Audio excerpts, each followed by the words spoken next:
Amy SK, does Cade Cunningham make Detroit a playoff play-in team right away? I think the world of Cade Cunningham. He would be my clear-cut number one pick at this stage. That is most likely not going to change at any point in the pre-draft process. But for two reasons, I don't think that you can heap that amount of expectation onto him and the Pistons in year one. One of the reasons is Cunningham himself. Like, ultimately, rookie guards tend to go through some struggles during their initial NBA experiences. The speed of the game is entirely different. And Cunningham has the profile of a player who might require a bit more of an adjustment period just because he's already so turnover prone, averaging 4 turnovers per game at Oklahoma State as a freshman. And you can easily counter that by looking at the quality of the offense around him, which was pretty much non-existent. There aren't any other NBA caliber players on that roster. Maybe there are a lot fewer turnovers if he's asked to do less, if he can rely more on those kick-out passes to his teammates who largely just weren't hitting those open looks. But he still has the profile of a guy who is going to experience some degree of acclimation to the NBA. And the second reason is the Pistons. They are not really in a position to make a gigantic leap. You know, Jerami Grant showed that he was such an improved player this year, but beyond that, I don't know what you're looking at with this roster where you're like, they do have enough talent to immediately make the jump up into playoff contention in a deeper, better Eastern Conference.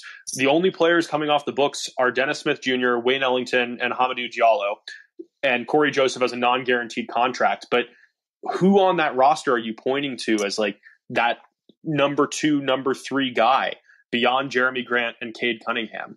Are you counting on Killian Hayes just making a massive sophomore leap despite not seeing too much from him during his rookie season? Or like Isaiah Stewart suddenly blossoming into a two-way force? There are pieces with upside here, but this is going to be a little bit of a longer rebuild than fans might want to believe. Yeah, I think we'll re-diverge. I'm probably higher on the talent they have in place than you. I like the cadence to Killian Hayes' game in some of what we saw from his 18 games, but it's going to take time. And Saddiq Bey having more ball skills than I think. And you had him first team all-rookie when we did our all-rookie team. So they have the talent there, but I think the most salient point you made was that there's going to be a learning curve for Cade Cunningham just because of the type of role he's going to be expected to play. My question to you, I don't know if you saw Sam Vecini of the Athletics report, and he still mocked Cade Cunningham to Detroit. So I want to make that clear. But there were like rumblings that Troy Reaver was going to look at 4 or 5 guys for the number 1 spot. Do you think, and I think the comparisons being made are that this isn't the Zion draft, where it's that much of a no-brainer.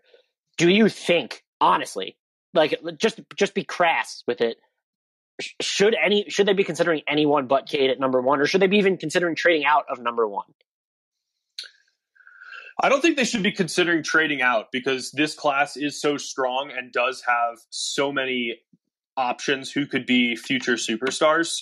I don't think it would be too ridiculous to be considering a few other players in this spot. I'm firmly of the belief that when you have the number 1 pick, you take the best player, regardless of how he may fit with the roster. If you're worried about how Killian Hayes fits with Cade Cunningham, that's not really a reason to not draft a player as talented as Cunningham. But I do think high enough of Evan Mobley that I would understand. He very much feels like that next evolutionary modern big who can just be a total game-changing presence on both ends of the court. There are still flaws to his game, but I do think he is good enough to at least be in that conversation.